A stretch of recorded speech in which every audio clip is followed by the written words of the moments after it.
Malam, Pak Indra. malam Pak Billy, Pak Wijay. Siapa? Gimana Pak ini kabar? Sehat? Baik, justru kita pengen nyolek Bapak. Ini kan udah ada visi dari Unilever, dari BUMD, pengen dengar dari BUMN Pak. Is there anything we can do together Pak buat making sure this talent itu Ya, talent Indonesia tuh tambah keren gitu. sebetulnya di Kementerian BUMN sendiri Pak di era Pak Thohir ini memang ada orkestrasi ya untuk talent di BUMN supaya terjadi mobilitas talent gitu ya. Jadi memang para top talent itu nanti database-nya memang sekarang lagi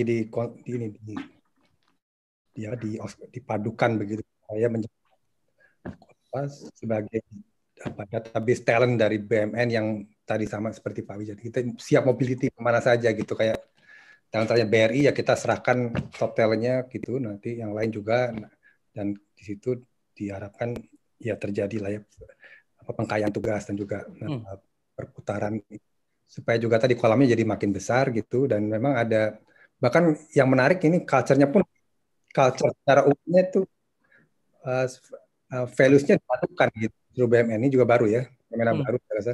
Ahlak ya Pak Ahlak itu ya.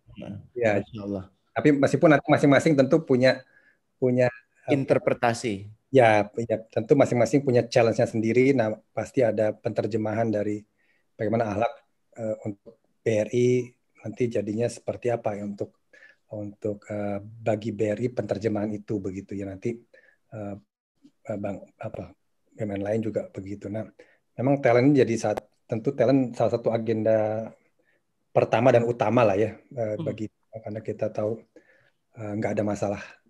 Oke. Masalah bisnis yang ada yang masalah orang begitu. Jadi memang itu sekarang nggak ada masalah bisnis, nggak ada masalah orang. I like that. Bener banget sih. Semuanya masalah orang Pak ujung-ujungnya. Orangnya kurang kompak, orangnya kurang cepat, orangnya kurang ilmu, orangnya ya gitu. Yes. Oke. Iya, kira-kira itu sih yang kalau di ya. Yang saya lihat yang di kalau tadi kan melihatnya yang Pak Wijaya tadi kan bicara orkestrasi di BUMD, saya rasa memang itu akan mengikuti gaya korporasi juga, konglomerasi. Ya kayak waktu saya di Telkom atau sekarang di BRI kan memang Telkom juga anak-anak perusahaannya banyak. Jadi kita juga bagaimana kolam-kolamnya itu juga jadi dibesarkan, piramid-piramidnya jadi bisa menjadi tempat tumbuhnya talent, kemudian bisa mobilitasnya juga bisa terjadi sehingga pengkayaan dari tugas bisa diakselerasi juga gitu ya. Baik Pak. Oke, senang banget malam ini Pak Chief IU menyempatkan diri untuk hadir. Selamat Isra Mi'raj ya Chief. Nanti gabung lagi ngobrolnya pas sudah dibuka open sessionnya. Kembali ke laptopnya Pak Wija. Pak Wija, terkait dengan misi BUMD sebagai apa ya, supaya nggak cuman profit taking, tapi juga memberikan impact kepada terutama warga Jakarta. Pengen dengar what does it mean gitu Pak nantinya kepada talent-talent yang sekarang berkiprah di sana. Jadi memang di BUMD ini kita melakukan dua transformasi. Yang pertama transformasi the whole BUMD. Gitu. Yeah. Tadi gap itu kita coba talangi dengan the whole BUMD iuran meng-hire world class consultant untuk melakukan improvement secara menyeluruh. Okay. Masalah pool of talent management, kemudian KPI, kemudian payment system and payment scale. Sekarang bisa kita katakan BUMD DKI ini in term of salary mungkin bisa diadu dengan BUMN. Beberapa tahun terakhir kita improve secara cukup signifikan ya untuk mengapresiasi mereka yang kerja di situ. Kemudian kita juga melakukan transformasi masing-masing BUMD ini. Nah ini ada Pak Berto nih sedang sibuk mentransform Ancol ini. Jadi beberapa BUMD kita melakukan transformasi yang spesifik dengan bidangnya, dengan sektornya, begitu ya. Insya Allah beberapa BUMD sudah berhasil ditransform, hasilnya sangat menggembirakan. Talent baru masuk, muda-muda kreatif seperti Jaktur misalnya, yang namanya kita bikin dulu Jaktur itu seolah-olah seperti tour and travel gitu ya, mengelola hotel gitu ya. Namanya kita sesuaikan menjadi GXB, Jakarta Experience Board. Dia bertanggung jawab, make sure orang yang datang ke Jakarta itu punya experience yang luar biasa. Tidak hanya mengelola hotel, tapi juga mengelola event-event wisata dan lain sebagainya.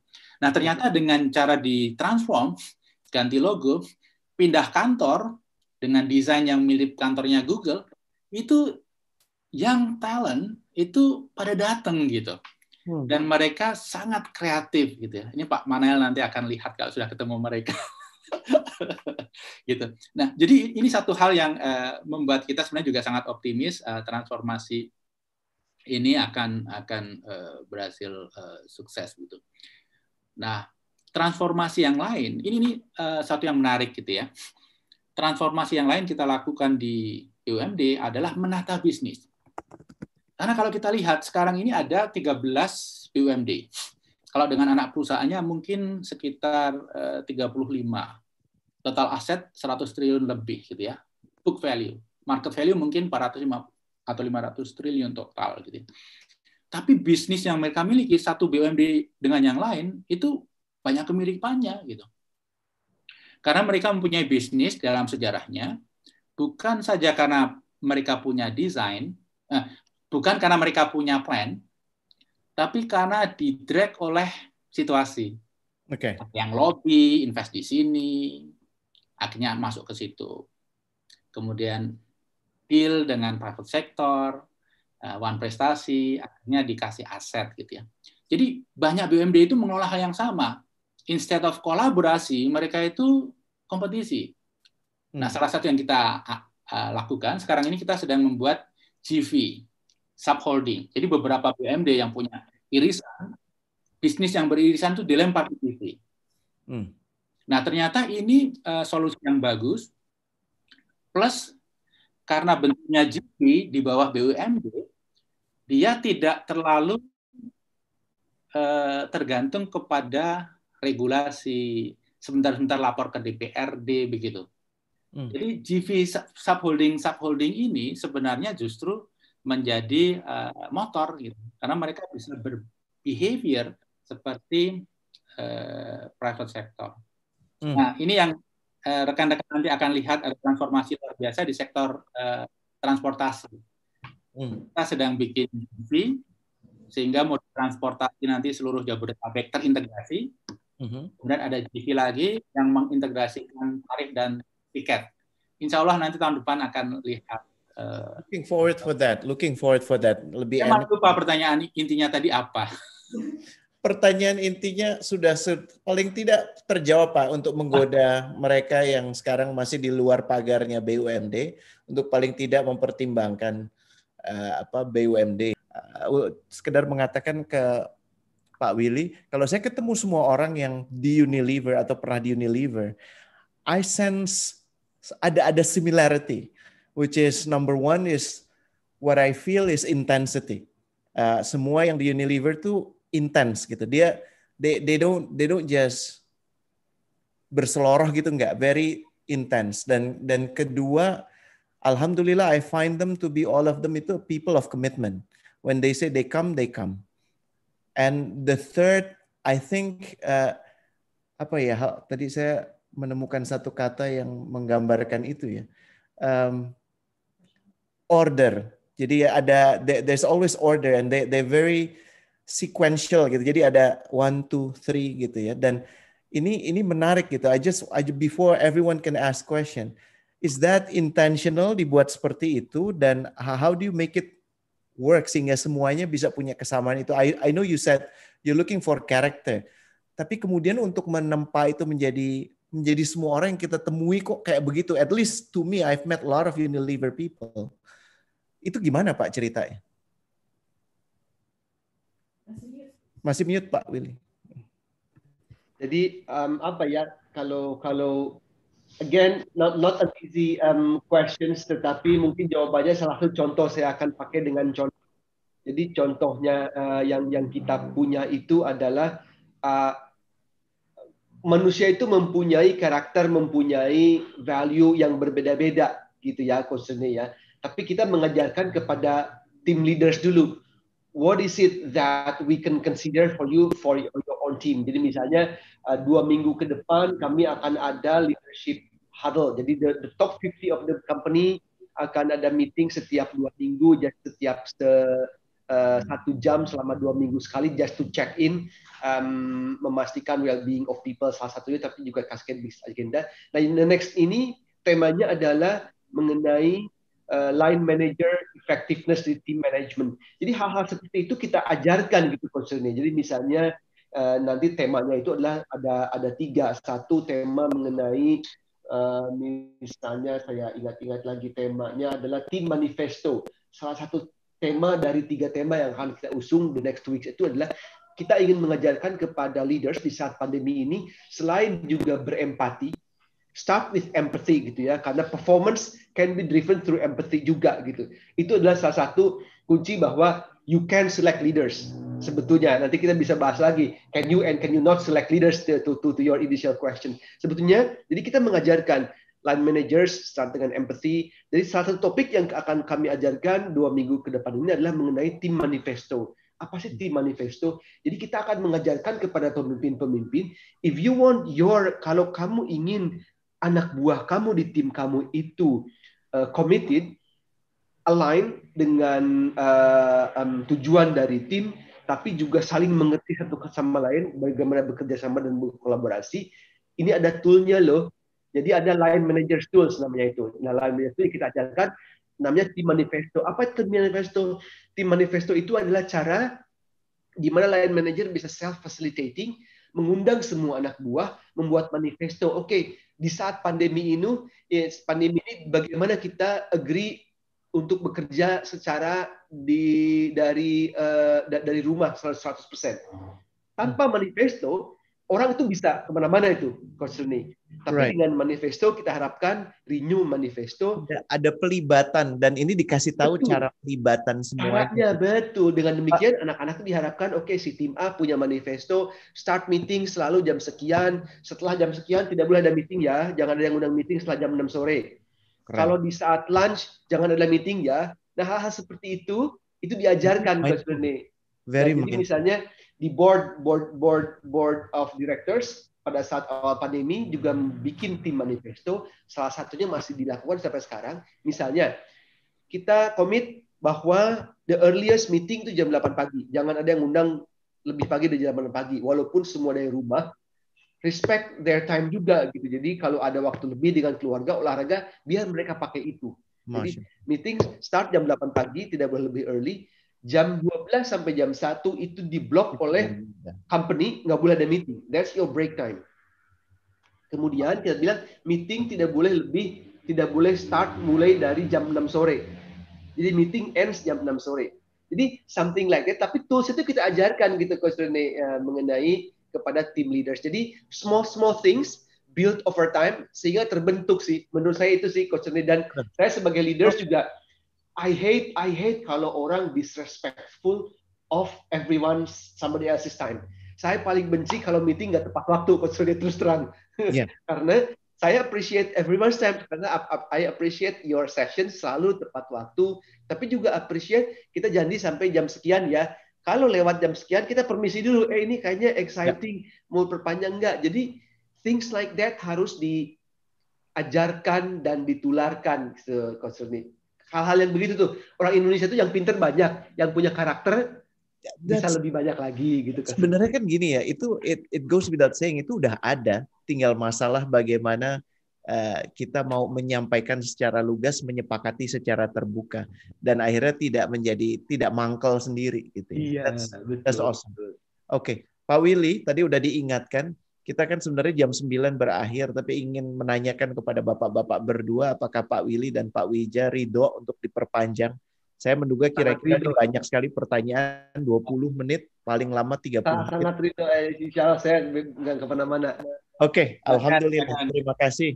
Ya, nah sekarang lebih enak. Manael tadi mengajukan pertanyaan, saya supaya cepat ya, Manael. Aku ingin tanyakan kepada Pak Willy. Manael tuh tanya Pak, gimana caranya to sweep out the underperformer? Nah, dia bertanya yang that element kan, 4% is good, 7% is no good, 2% is no good. Nah, Manael tuh tanya, how do you sweep the underperformer gitu. Jadi kita memang melakukan perbandingan terus-menerus, Coach Rene, dalam diskusi dua kali setahun. Jadi di bulan April itu diskusi mengenai development. So we focus on people development. Apa yang akan diberikan kepada development of our people and team. Diskusi di bulan Oktober itu diskusi mengenai performance and calibrations and rankings. Nah, disitulah kita membawa semua data-data, membawa semua fakta-fakta. Fakta-fakta itu ada business facts, jadi scorecards yang faktual, dan juga ada soft parts seperti misalnya kita ada annual survey mengenai people engagement dan lain-lain. Itu juga dibawa. Jadi selain what I delivered, how I deliver it, itu juga di present gitu, Coach Rene. Nah, disitulah kelihatan tuh akan obvious ke mana yang ada di bottom rank, and we need to do something about that gitu. Kalau yang di bottom rank, when you say we need to do something about that, apa artinya mereka udah resign, diminta resign? No, so jadi kita itu juga the easiest way untuk memanage performance adalah mengeluarkan mereka. Itu paling mudah menurut saya. Yang paling susah adalah membuat mereka thrive di role itu atau di role yang lain. Tapi thriving gitu. Karena saya melihat saya melihat dengan bukti kepala sendiri gitu ya, istilahnya itu orang yang not performing di suatu tempat, kemudian kita bilang let's pause, mungkin kita salah menempatkan orang ini. Apa sih strength di orang ini? Kita tempatkan di lokasi yang memang mungkin cocok untuk dia. Dia akhirnya karirnya justru menanjak sangat bagus gitu. That is the challenge as a leader itu. Kalau managing performance out, I think that's the easiest way as a leader, tugas kita. Jadi kalau ke Pak Wijaya itu tadi semua betah dan nggak ada yang keluar, memang kami di Unilever justru khawatir Coach Wijaya yang semua ada yang mau keluar gitu ya. Tapi juga we invest in training heavily gitu, Coach ya. We very heavily di training. Tahun ini kami akan ada 2 institusi, University of Melbourne dan INSEAD, yang akan membantu kita mendevelop training curriculum. Kemudian orang bertanya, gila lu ya spend sekian ratus juta, sekian puluh juta per orang ngirim training, apa lo nggak takut keluar? Karena kami itu nggak ada training kami yang ada clawback-nya, Coach. Jadi kalau keluar harus mengembalikan uangnya, itu nggak ada training kita itu, nggak ada. Kalau keluar ya memang harus keluar kalau kita nggak bisa retain. Nggak takut orang keluar. Ngapain training nggak takut? Saya lalu jawab lagi, saya paling takut kalau saya nggak kasih training, orang tersebut nggak keluar. Kan gitu. Jadinya orang bego yang ada di company jadinya gitu kan. Jadi the mindset ya. Mindset is all mindset. That is powerful. Terima kasih. Cahyani, go ahead. Your turn. Ask question. Oke, terima kasih Coach Rene. Saya coba untuk menggabungkan 2 pendekatan tadi, 2 parameter yang disebutkan oleh Coach Willy, Coach Wijayanto tentang turnover dan leader equity. Kalau tadi case-nya itu di atas 7% kita worry, maupun kalau case-nya 2% kita pun worry. Nah, kalau untuk leader tadi di Unilever atau di BRI atau di BUMD, seperti di Unilever kan ada level 1-5. Apakah pendekatan untuk leader equity-nya itu memang dibikin mixing, sebagian dari luar, ambil recruit leader dari luar, atau sebagian dia leader yang dari dalam, karena nanti kan harus ada kontinuitas untuk pertimbangan transformasi. Nah, harapannya kalau dari Coach Widi, Coach Wijayanto, dan Coach Iyo itu ada kesempatan untuk membuka dari luar, bolehlah saya punya hope untuk bisa bergabung di sana. Lo bahkan nggak ngomong sama Pak Wija atau sama Pak Willy, tapi sama Pak IU ya? Ya sama Chief IU ya. Oh, tertarik sama BRI Pak Indra. Tolong nanti CV dikirim kemana Pak Indra. Ini orang Ulsan Pak dari Korea. Dia expatriate Pak sekarang. Lagi pengen pulang kampung Pak. Oh, sekarang di luar masih? Iya. Oh. Masih di Ulsan Pak, masih di Korea Pak. Oh Korea, oke. Oh kita ya. Kalau sebenarnya BRI sih open sih kalau untuk. Gue demen nih. Gue dapet jariah, amin ya Allah ya. CV. Matchmaking ya, matchmaking. CV. Udah, langsung ambil tomplok, tanya CV-nya apa Pak, boleh nggak? Ya, artinya nanti kita terbuka juga, artinya karena memang banyak talent yang spesifik ya, yang memang nggak didapat di internal. Nah, kita memang buka untuk masuknya boleh dari mana aja gitu, nggak harus dari bawah urut tuh ya. Nah, memang tergantung pada spesifik kompetensi yang memang lagi kita punya gap gitu ya. Biasanya kita emang cari begitu. Langsung hari ini malam ini tuh semarak ya karena pada cari kerja ya. Jadi kita udah kabur dari tujuan awal ya. Semuanya tuh ternyata udah mikir ancang-ancang post pandemic gue mau di mana gitu ya. Oke. Coach Rene, boleh saya sambung nih Coach Rene karena Boleh saya dong, sangat menarik. Ini salah satu contoh bahwa kita harus memilih leader. Bukan memilih pekerjaan, tapi memilih leader. To earlier questions kan Coach Rene, apakah kita bisa memilih leader? This is the time ya justru. Ini the time. Nah, salah satu kita tuh harus bisa memilih leader. Ya, jadi jangan memilih pekerjaan, pilih leader.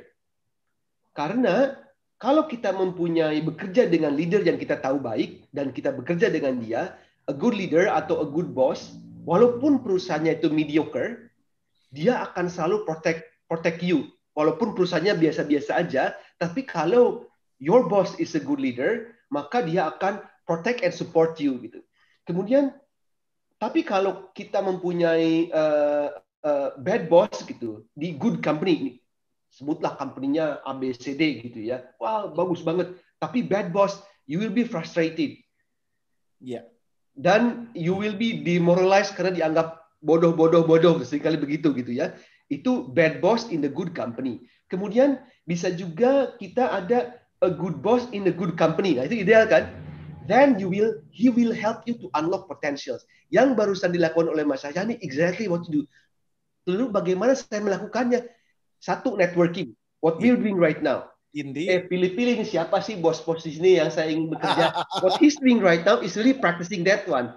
Choosing a leader. Itu Coach Rene. Pinter ya, pinter. Emang Cahyani ini emang dia akalnya banyak ini ya. Dan saya sih senang-senang aja ya nanti kita bukakan peluang ya buat yang lain. Ini kayaknya bakal serupa sih teman saya namanya Pungkas Pak. Dia berangkat dari Jogja Pak Wija sama kayak Pak Wija dan sekarang sudah merambah ke Jakarta dunia korporasi jadi orang kepercayaan yang ngurusin old friends ya atau kawan lama. Jadi dia ngurusin mulai dari Ace Hardware, Informa dan lain-lain. Pak Wijaya dan Pak Willy, what is your pink elephant in the room? Pink elephant in the room, oke. Ini kebanyakan baca Seth Godin dia. Baiklah. What does that mean supaya punya kesamaan dulu? What do you mean by pink elephant in the room? Saya terbayang pada saat Pak Willy cerita tentang performance appraisal. Karena ya itu satu. Yang kedua saya juga terbayang pada saat Pak Wijaya cerita tentang status quo atau evergreen atau classic mindset gitu. Saya terbayang gitu. Karena dari dua dunia itu baik dari sisi corporate atau FMCG saya bisa merasakannya gitu. Nah, dari perspektif seorang leader Pak Willy dan Pak Wija gitu, apa yang sebenarnya masalah yang dari dulu itu sama semua orang tahu gitu. Tentu saja di kursi masing-masing gitu. Apa gitu sebenarnya in your sense gitu. Thank you. Okay, so he wanted to know what is the problem yang emang dari dulu plaguing the organization udah selalu ada di situ, but it seems like kagak pindah-pindah gitu, selalu aja ada dan selalu relevan. Mungkin kayak gitu ya Pungkas ya. Pak Wija silahkan Pak. Ya, boleh. Sebelum menjawab pertanyaan yang ini, saya mau ke pertanyaan dari Mas Cahyani dulu tadi. Boleh, dengan senang hati. Mixture-nya itu seperti apa gitu ya. Jadi sekarang ini kita punya kebijakan kalau mau mencari leader, kita harus rekrut dari internal perusahaan.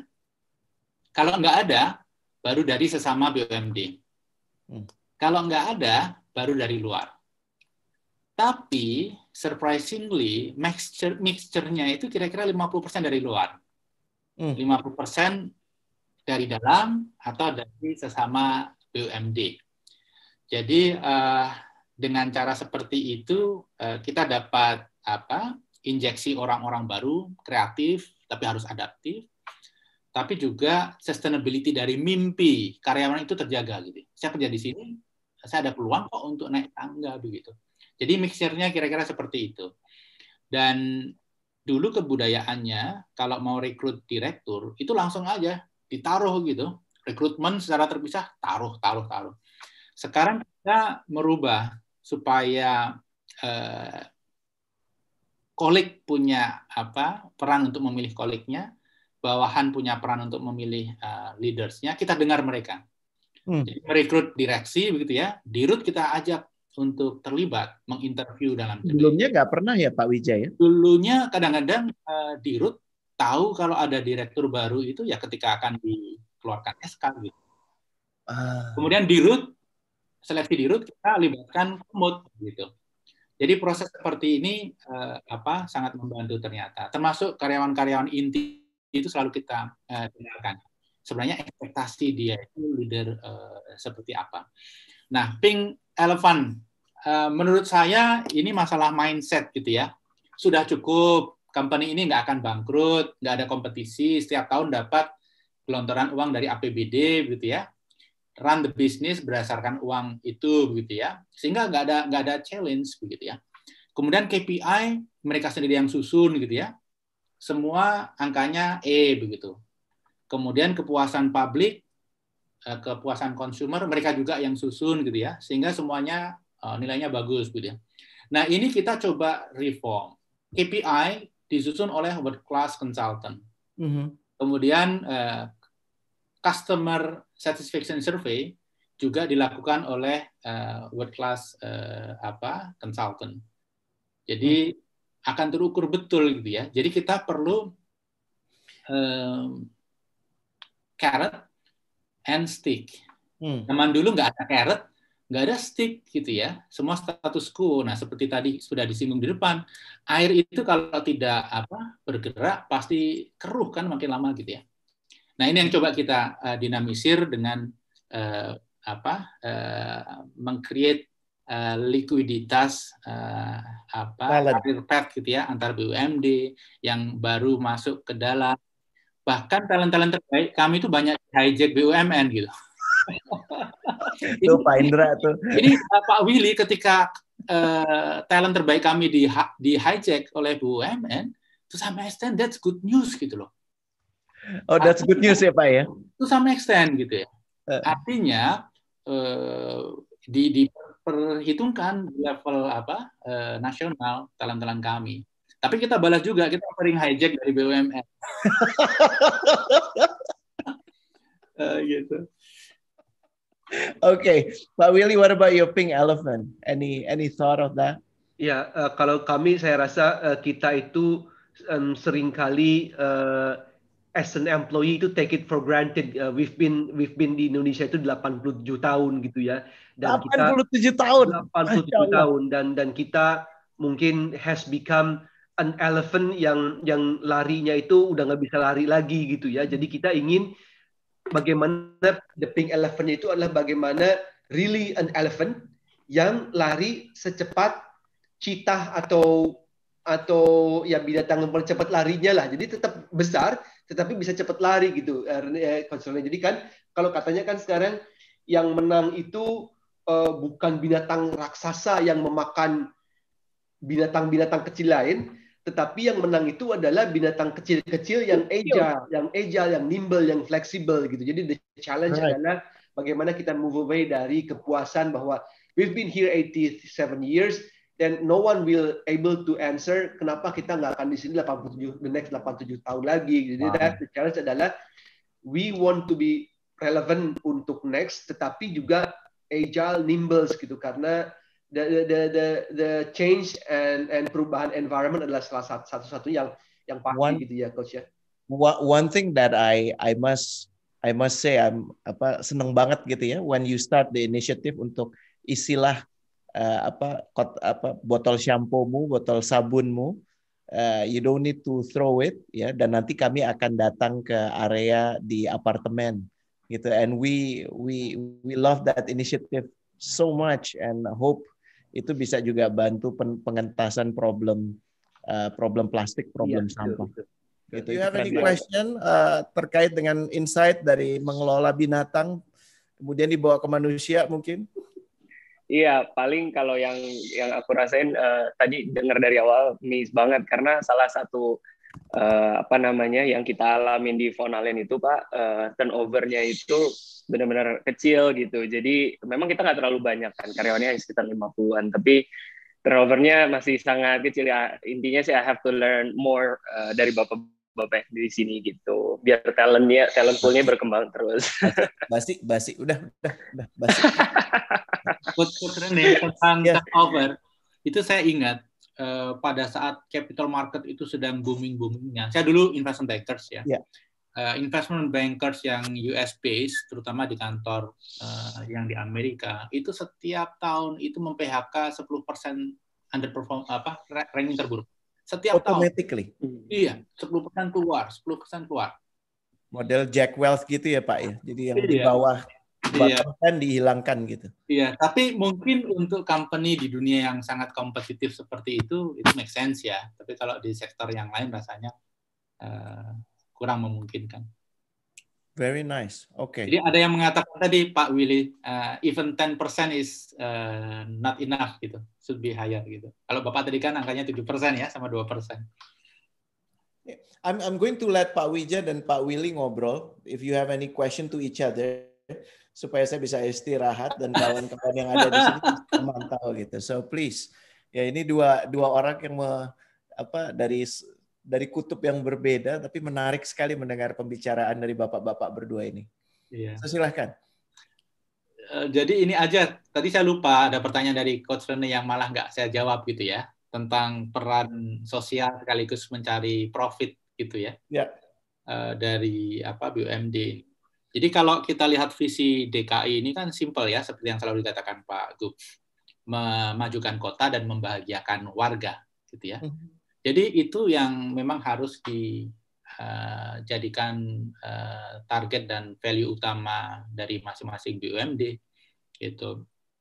Nah memang seperti di DKI ini, saya pikir di level nasional juga ya, Pak Jokowi itu punya dua tangan kalau ingin menjalankan pembangunan. Tangan pertama adalah birokrasi, tangan kedua adalah BUMN gitu. Di DKI juga sama, tangan pertama adalah birokrasi, tangan kiri, tangan kanannya adalah BUMD. Nah, memang trennya di nasional dan di daerah itu menarik, sama gitu ya. Makin banyak penugasan yang butuh cepat, butuh ICG bagus, butuh impact yang bisa segera dirasakan, itu banyak ditugaskan ke BUMN. Kalau di Jakarta banyak ditugaskan ke BUMD. Itu dia kenapa mentransform BUMD menjadi profesional itu menjadi esensi dari untuk mewujudkan sukses itu, maju kotanya bahagia warganya. Itu Ancol penting itu karena untuk membahagiakan warganya. It's an uphill battle, I'm sure gitu ya. Dan kalau pelibatan dari private sector kayak orang-orang istimewa kayak Pak Willy dan yang lain-lain, ada